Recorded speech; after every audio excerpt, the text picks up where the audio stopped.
Di video kali ini, kita akan membahas tentang salah satu pertempuran sengit yang terjadi antara tentara Indonesia dan Belanda di Jembatan Karangresik, Tasikmalaya pada tahun 1947. Apa saja yang terjadi di pertempuran ini? Mari kita simak bersama. Jembatan Karangresik dulunya merupakan sebuah jembatan yang menghubungkan kota Tasikmalaya dan Kabupaten Ciamis. Jembatan ini menjadi lokasi strategis karena merupakan pintu masuk ke kota Tasikmalaya dari arah Ciamis. Dan jembatan ini menjadi saksi sejarah pada masa agresi militer Belanda pertama, di mana saat itu Belanda bertempur melawan divisi Siliwangi dan rakyat Tasikmalaya.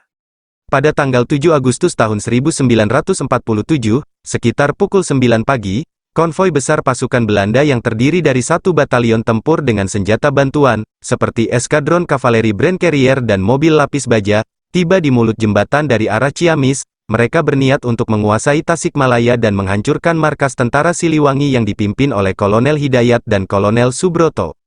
Namun, rencana Belanda tidak berjalan mulus. Pasalnya, jembatan Karangresik sudah dihancurkan oleh tentara Indonesia yang dibantu oleh masyarakat setempat. Di seberang jembatan, dari arah Tasikmalaya, pasukan detasemen 2 Garuda Kodongan yang dipimpin oleh Kapten Kodongan sudah menempati posisi pertahanan yang sangat strategis. Mereka menggunakan bukit-bukit, batu-batu, hutan-hutan kecil, dan rumpun-rumpun sebagai perlindungan. Mereka juga memiliki persenjataan yang cukup baik, seperti senapan, mortir, dan senjata otomatis. Pasukan Belanda yang tidak menyadari adanya perangkap ini, berada di jalan sebelah utara jembatan sepanjang 350 meter, belokan letter S. Posisi mereka terlihat jelas oleh pasukan Indonesia. Mereka berada di situ dengan keadaan santai hingga berjam-jam, menunggu perintah dari komandan mereka untuk melintas. Sementara itu, pasukan Indonesia menunggu waktu yang tepat untuk menyerang. Kontak senjata pertama kali terjadi sekitar pukul 3 sore. Pasukan Indonesia langsung menembaki pasukan Belanda dengan tembakan yang sangat rapat dan akurat. Pasukan Belanda langsung kocar-kacir mencari perlindungan. Mereka tidak bisa maju maupun mundur karena jembatan sudah hancur dan jalan sudah dipenuhi oleh kendaraan mereka sendiri. Beberapa kendaraan lapis baja dan Brandcarrier berhasil diledakkan oleh pasukan Indonesia dengan menggunakan mortir dan granat. Banyak korban jiwa yang berjatuhan di pihak Belanda. Pertempuran ini berlangsung hingga malam hari. Pasukan Indonesia berhasil memukul mundur pasukan Belanda hingga ke Ciamis. Mereka juga berhasil merebut sejumlah senjata dan kendaraan milik Belanda. Ini merupakan kemenangan besar bagi TNI Siliwangi dan rakyat Tasikmalaya. Mereka berhasil menunjukkan semangat juang yang tinggi dan keberanian yang luar biasa. Mereka juga berhasil mempertahankan Tasikmalaya dari cengkeraman Belanda. Namun, keesokan harinya, Belanda tidak tinggal diam. Mereka mengamuk dengan mengerahkan 2 pesawat Mustang untuk membombardir posisi-posisi pasukan Indonesia di sekitar jembatan Karangresik. Akibatnya, banyak pejuang Indonesia yang gugur akibat serangan udara ini. Pasukan Indonesia terpaksa mundur hingga ke Singaparna, dan Tasikmalaya pun akhirnya jatuh ke tangan Belanda.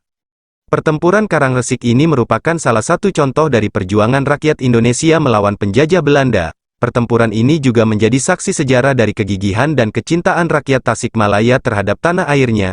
Meskipun akhirnya kalah, pertempuran ini tetap menjadi inspirasi bagi generasi-generasi selanjutnya untuk terus berjuang demi kemerdekaan Indonesia.